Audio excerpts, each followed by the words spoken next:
Salut, sunt Iulia. Voi rezolva un exercițiu cu puteri. Să scriem 6 la 9 înmulțit cu 6 la 9. Poate aici ai vrea să scrii 2 ori 6 la 9, dar aș vrea să-ți arăt ce se întâmplă dacă scrii așa.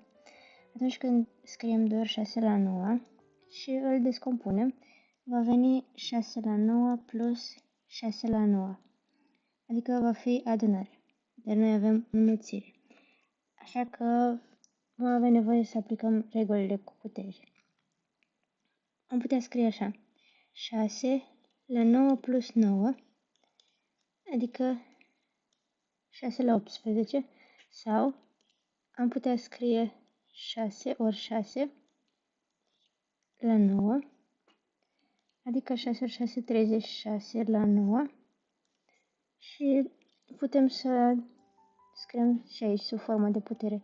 Ar fi 6 la 2 totul la 9, iar aceste două le vom înmulți.